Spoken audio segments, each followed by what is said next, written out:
My name is Barbara Bullock Wilson, and I am the older daughter of photographers Wynn and Edna Bullock, who moved here to the Monterey Peninsula in 1946 when I was 9 months old.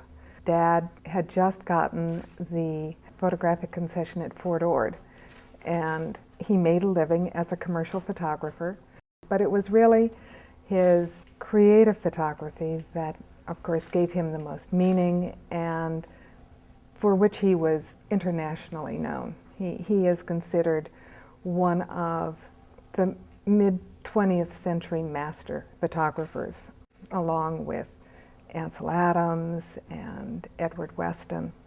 When we moved here to the Monterey Peninsula, he met Edward, and that meeting really changed the course of his photographic career.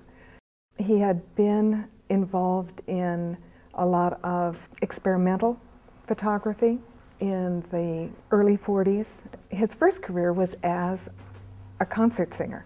He was a tenor.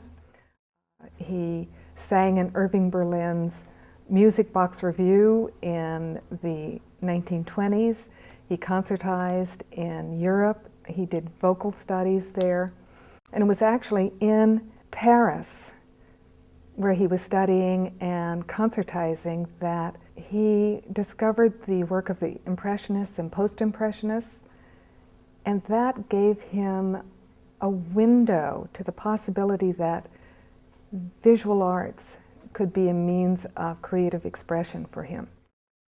He didn't have any illusion that he could be a painter, but he thought maybe photography was something that would allow him to be more directly creative, rather than just interpreting as a singer. He bought a camera and he started photographing as a hobby, not really thinking that he was going to pursue a career in photography because he was still singing. But when the Great Depression came and he moved back to the States, photography just kept growing for him as a very meaningful process to be engaged in. So around 1938, he decided that he really wanted to make it a career, and so he enrolled in Art Center School in Los Angeles. But he was in his late 30s then himself, and so he had kind of a late start as a photographer. And as I said, he was involved in a lot of experimental processes, and then when he met Edward here on the Monterey Peninsula, he changed his focus and direction. It was a very powerful transition for him, and it really started his career as a great photographer. One of the things that is, I think, remarkable about my father is that he used photography as a medium for his philosophical search. I call him a visual philosopher. He was really curious about the greatest questions of meaning in the universe, and he used photography as a tool to explore those questions for himself. And I think that is part of what sets him aside from some of the other photographers that lived and worked here on the peninsula. Another thing is that he photographed almost exclusively in this area, whereas Edward had Mexico and he had other places in California. Ansel had Yosemite, but Dad's focus was right here in the Monterey Bay region. It was a wonderful place to grow up. We were very much a part of the whole arts community. We knew Henry Miller. We knew the sculptor Gordon Newell, the poet Eric Barker, Ephraim Donor, as well as many of the other local photographers like Morley Baer and Steve Crouch, Al Weber, Dick Garrett. It was a very stimulating and an exciting time, and one of the things that I'm so grateful for is that my parents included me in all of this. when we would go for dinner to Brett Weston's place, for example. They would take me along. I would get to participate in dinner, and then they would take me into the bedroom and tuck me in bed, and I would go to sleep, listening to these stories and the laughter. And then when it was all over, Dad would come and wrap me in a blanket and bundle me up and take me home. I felt very much a part of the whole community. One of the things that was wonderful in the late 40s and the 50s, there were a couple of publications. The Spectator Journal, and of course Game and Gossip, but Spectator Journal was a very special publication. Owner, publisher Thorne Hall wanted to celebrate the Monterey Peninsula, and he had a great respect for the artists of the region. He wanted to support them. Making art is often not very profitable. And so he would give assignments to local artists, but he also showcased their creative work in this publication. He had Cole Weston's photographs, Brett Weston's photographs, Dad's photographs, the poetry of Eric Barker, things with Henry Miller, Robinson Jeffers. It was a wonderful publication, and he was very supportive of, as I say, the artists of the region. I wish there was something like that now, although I think it's Tom Burns, and his art magazine may be kind of the contemporary equivalent to the Spectator Journal.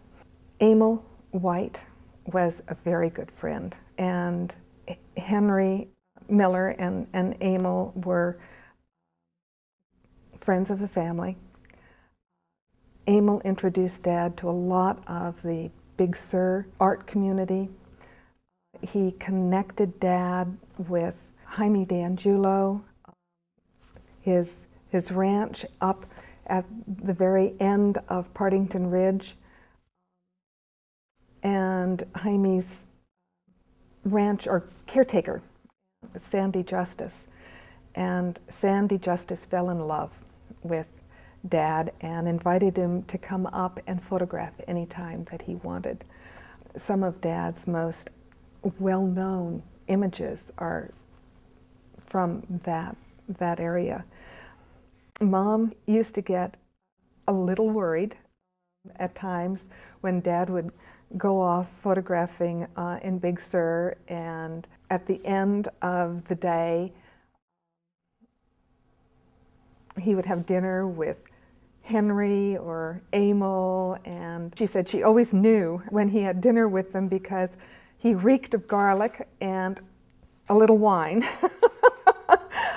But after that kind of dinner, she was concerned about Dad driving back Big Sur Highway in the fog after a full day and then the dinner. But he always made it.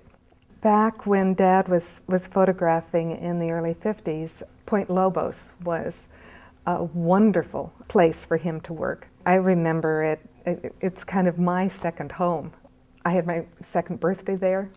I have all sorts of memories from Point Lobos, and at the time there were so few people who came to Point Lobos that he could go out with a model and take photographs and not see a single person there for the whole day. There were no guide wires, he could go anywhere. And of course, Edward had the same kind of experience, I'm sure, photographing there. One of the things that was so special for me is that Dad included Lynn, my sister, and me in his photography. When I look at a monograph of Dad's photographs. It's like going through a family album, because so many of his images were made during family outings or vacations. He was not an aloof artist at all, but included the family. Of course, he used my sister and me as models sometimes. We were handy. We were all a part of it, and he would work, then we would come and have a picnic and share our experiences of the morning, and then he would photograph again. I didn't realize that it was probably an unusual thing. For us, it was just who we were. But I know now that it was a very, very special thing.